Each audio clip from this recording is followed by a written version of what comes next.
Welcome to the Northern Business Podcast. Each week we talk to people active in business and the economy about the big issues driving growth in the north of England. We're sponsored by Virtue Motors, one of the UK's largest motor retailers. You can check out its website at virtuemotors.com.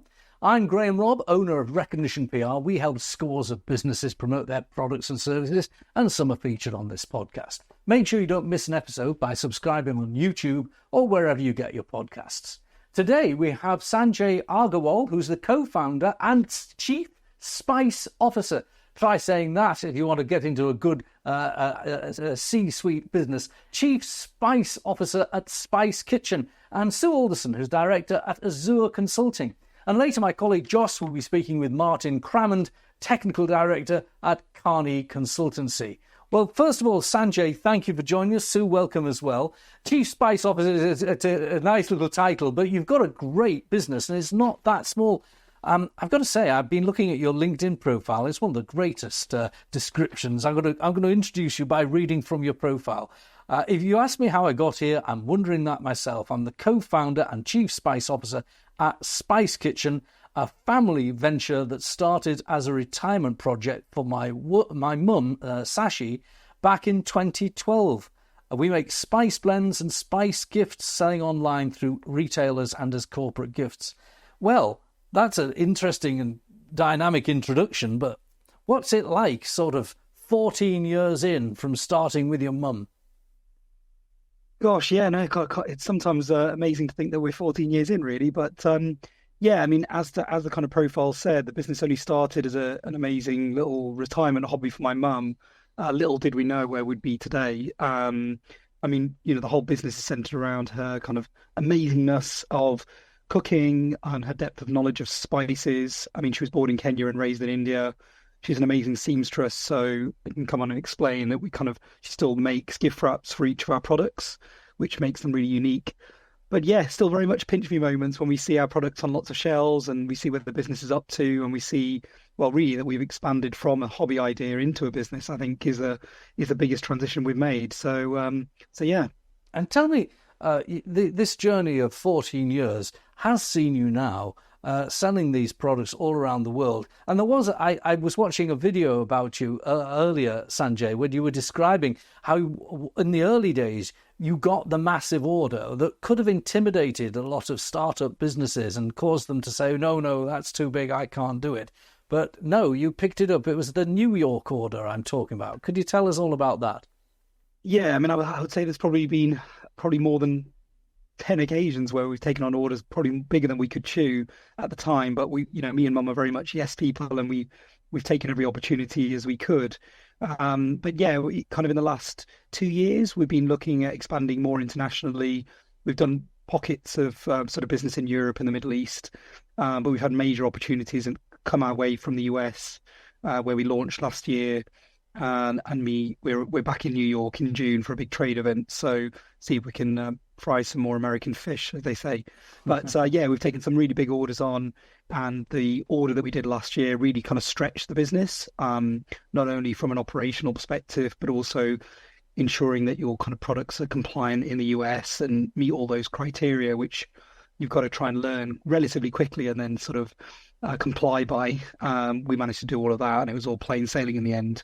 But yeah, a few nervous moments, shall we say. I do remember about 20 years ago, where my firm was representing a famous Yorkshire cheese brand, and they were exporting product to America.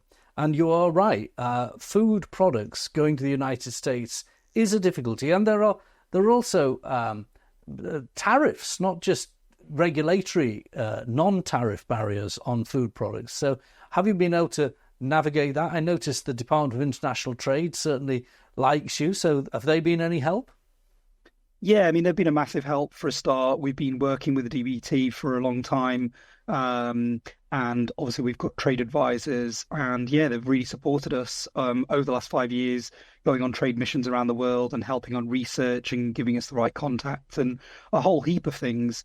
But outside of that, I think making sure you comply, we're very much guided by the retailers, by the US Food and Drink Administration, and sometimes it's just countless hours and time you've got to put into doing all the research. And and reading lots of really not very interesting documents, but making sure that you're legally compliant. But yeah, a lot of this stuff comes down to reaching out, as you say, to people who've been there, done it before. I've got a big network of other food businesses who have exported and have been there and wearing the T-shirt. So just picking up the phone and speaking to those individuals, as well as getting the right sort of food safety experts and professionals who've done it time and time again, that is really the best way. And sometimes it costs you money, but it's an investment. Now, obviously, I like the story of you doing it with your mum, and we've shown some of our viewers pictures of you and your mum. But it can't just be you and your mum anymore. How's it expanded? What have been the points of no return that you've gone through? Employing your first staff, premises, that kind of thing. Yeah, exactly those things you've mentioned. So, gosh, probably 5-6 years ago, we moved into our first sort of commercial unit at the same sort of time as that we were thinking of expanding from, just selling direct to consumer to actually working with retailers. I think as soon as we did that, I always had ambitions to sort of work with as big a retailer as we could. So, we got listings with people like Lakeland and some big garden centre groups.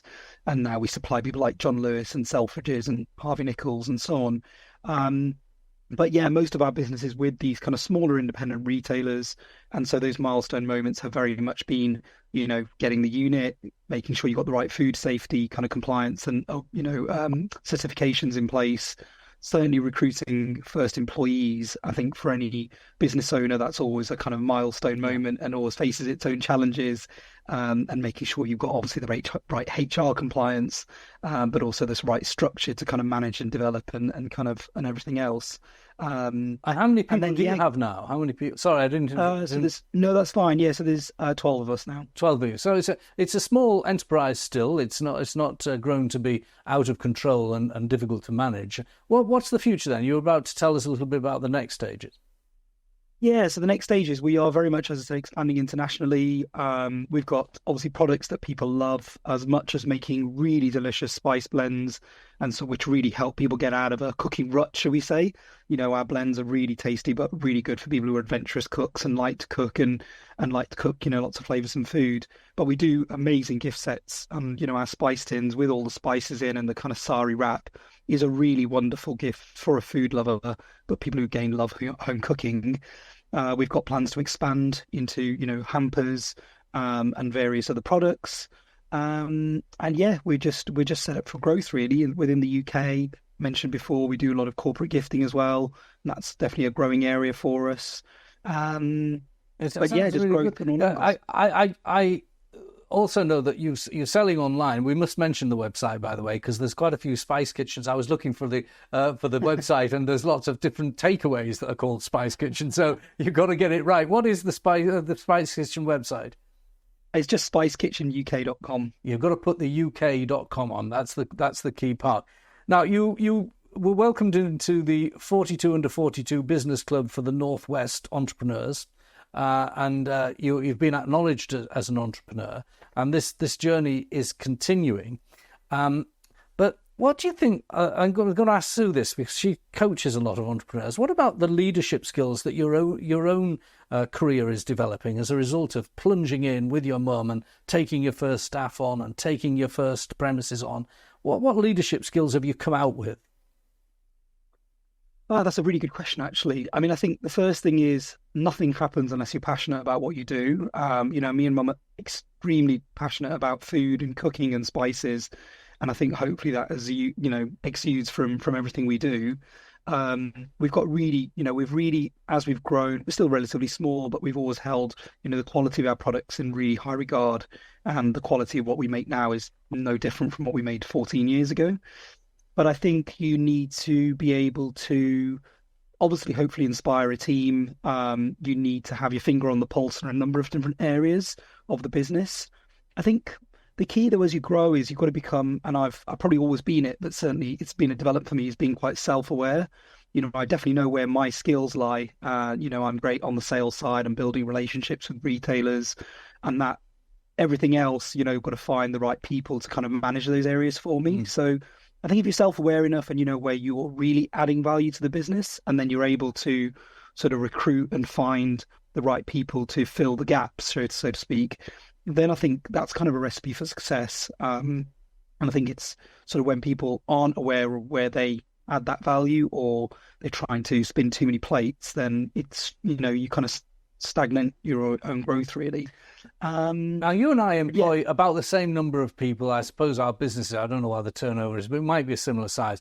But one thing I've been doing it now 37 years this year, so it's been a long time. And one thing I've had to force myself to do is to keep learning from sources outside of my business. I noticed on your CV you hadn't shied away. You went to the Said Business School at Oxford University, and you did a breakout course there. And tell us about that and what attention you gave to your own personal development. I'm going to ask Sue to pick up on this because this is her skill. Yeah, definitely. I mean, I've always been one people call me a sponge for learning, and I think that's really important. I've done a number of growth leadership programs and growth programs, starting from Liverpool University, actually, which run an amazing course called Growth Catalyst for growing businesses. I've been part of the NatWest Accelerator program out of Manchester, and then was lucky enough to get onto the Goldman Sachs 10,000 Small Businesses, which is the one you referred to, linked with Said Business School in Oxford. And then, looking at the next thing, I'm applying for a wonderful scholarship scheme called the Marketing Academy to help boost my marketing knowledge. And as I say, always learning. So, I guess we've been thrust into a business which, we're now manufacturers and we're growing, as I said, a kitchen table idea. So I definitely don't come with any level of skill in what we're doing, so to speak. And every day is a school day sort of thing. So, always learning and trying to make sure that, I guess, we're reducing the risk of the business, not me as a leader, but also, us from a manufacturing standpoint. We brought in experts who taught us everything that we need to know about lean manufacturing and the principles that we need there to run a manufacturing business. So, Sanjay, don't go away, because I think you'll want to pick up on maybe something that Sue might be saying in a minute. Look, Sue, before we go into what you do, the economy, there's been lots of different bits of data in the last couple of weeks. We were officially in recession. And then we've had a bit of data about the economy growing a bit. And today, this Wednesday, we've had data that says the inflation rate has fallen considerably. And I suppose as the British economy moves forward, we've got to grow. We need people like Sanjay. What does your business, Azure, do to help people like Sanjay? Yeah, thanks, Graham. What we do is and I loved hearing what Sanjay was saying about the stuff that drives his business, because so much of that stuff I agree with. What we do is help leaders and managers inside all kinds of different organisations think about how they can be at their best so that they can grow and develop their own organisations. Because we know that one of the biggest predictors of business success is the kind of style and approach that a leader uses and the kind of culture that he or she creates. And that was what was lovely to hear Sanjay talking about. His passion is obviously really shining through to those employees that he has. That creates the right kind of environment to really drive productivity and engagement within that business. And that's what we're all about, whether we're working with groups of leaders, leadership teams who are driving perhaps larger organisations, or working one-to-one with leaders. I loved it that Sanjay was talking about self-awareness. So we really feel that is the core of what makes great leaders, understanding where they're strong and where they're not so strong. Now, this is a skill that we've developed in Britain, and there's clearly I was with a very successful business man, as it so happened, a business leader in America just a few weeks ago. And he was very respected in the United States as well. And not because his business is in the US, but because the entrepreneurial skills he brought to his business. And I know that you personally are working with London Business Skills, a business school, to get those skills and export them abroad. Tell us a bit about that. Yeah, so I work as a programme director with London Business School on their executive education programme. So lots of global organisations come along to the school with some needs around their leadership development. Again, really connected to making their businesses as successful as they can be. And what I do is help to design programmes which will help those leaders develop in order to make their business more successful. Now, I know you've just got back from Holland. You were in Amsterdam teaching professional people, as it so. But you weren't teaching the top people. You keep talking about leaders and might think of it the chief executive and so on, but you were talking about the future leaders there. Yes, indeed. And when we talk about leaders, and this is, I think, is really interesting, we talk about anybody who has got responsibility for managing other people inside an organisation. Because even if I'm not right at the top of the traditional pyramid or hierarchy in an organisation, where you might talk about the leader that runs an organisation, where there are teams inside an organisation, we would expect leadership to be happening at a number of different levels so that people can show that passion that Sanjay talked about within their own, perhaps either functional area or with a team that they're actually responsible for driving and developing. Now, we were talking before we came on the podcast about, to illustrate it, you might have a professional person who has become a leader of a business. So if they were, say, qualified, for argument's sake, as a lawyer, you'd expect them to know the law, and they'd be well read, and they'd know how to argue a case in court. But that wouldn't necessarily make them an entrepreneur and a business leader. Are you trying to take somebody like that and put them in a leadership capacity? Absolutely, absolutely. Because, of course, what happens inside many organisations, people are hired for those technical skills that they have, whether they're a lawyer or a finance person or whatever it is. And in order to really grow through the organisation, those technical skills become less important. And, of course, the skill of being able to motivate and develop people, as Sanjay was talking about, becomes the most important thing. Those technical skills are just a given. They probably have a team of people who know more about some of that stuff than they ultimately do. So their focus needs to change to something completely different, about thinking about how do I, as I was saying, create the right climate, really get people to engage, and no longer are my technical skills the most important skill that I have. And at Azure, you go into businesses, maybe like Sanjay's, maybe bigger businesses and also public sector, and you engage with them on these programs. Tell us the kind of programs that you got. It can be a variety of different things. It is often about creating that sort of culture that will allow people to thrive and be productive. And I think what we're finding at the moment, Graham, particularly, is the world of work post-pandemic fundamentally changed. You know, so many people in the UK now are working in a hybrid manner. And that means that leaders and managers need to have very different skills to perhaps to what they traditionally had, because they are managing a workforce who are disparate, often again, perhaps even in different countries, you know, never mind just being in their home. So the skills that the leaders need to look a little bit different, perhaps from when they were traditionally face-to-face with people all day long. And what we do is help people develop some of those generic skills in order to get the best out of their teams. And do you see a moment that productivity in this country can improve by deploying some of these softer skills? Because it does seem to be the underbelly of the problem at the moment. You know, that if we can tackle productivity, and maybe that's not just in the sense of whether you can get enough spice in a tin in the right quantity in the right time, but also whether a lawyer can make his hours, or whether a doctor can see enough patients. Productivity isn't just about blue collar anymore.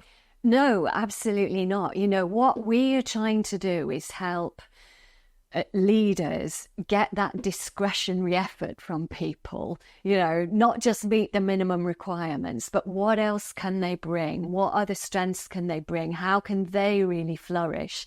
That enables the business to flourish as well. What a great phrase. Sanjay, do you get discretionary effort from your team? That's a good question.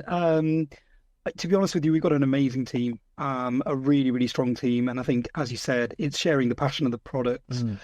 We only hire foodies as well. So people who really not only love their role, but have got a real passion for the products, use them daily, and just really understand the products and therefore the customers that we're serving.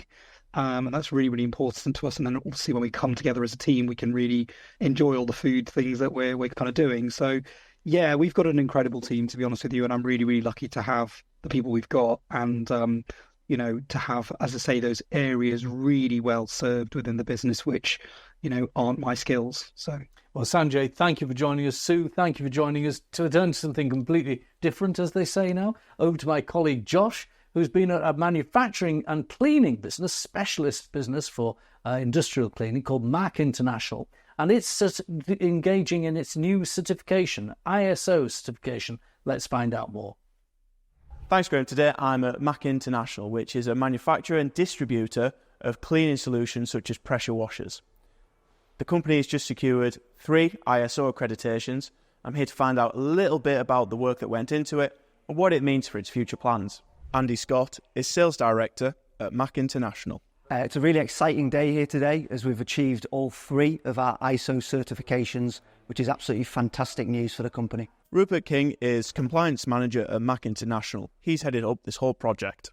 It's been an 18-month process working with Carney Consultancy, initially developing our ISO 9001 standard and then moving forward to ISO 14001 and 45001 for health and safety and environmental management. I'm Martin Crammond, Technical Director at Carney Consultancy. We've been working with Mac now for 18 months, implementing their management systems to ISO standards. Having an external consultancy doing it, you're getting an independent, non-biased view of the business in terms of its legal requirements. The ISO standards are 9001, 14001 and 45001. The standards mean that they're externally verified to a standard, so it gives a client verification that they have been externally audited to meet quality, environmental and health and safety standards. It gives them a vote of confidence. Health and safety enables clients, customers to have a good value with a business. It enables policies and procedures to be rolled out throughout the business so everybody's working off the same page. Thank you, Josh, and the team at Mac International. And looks like they've got a pretty good set of equipment there. It was for viewers of the programme. You can see a lot of action going on making those specialist machines. Now, if you'd like to join us as a guest on Northern Business Podcast, do feel free to get in touch. We'd love to hear from you. Do it via LinkedIn. Thanks to our podcast producer, Harry Sinclair, and technical operator, Robin Campbell. Join us next time for the Northern Business Podcast. Never miss an episode. Like, rate and subscribe on YouTube or wherever you get your podcasts.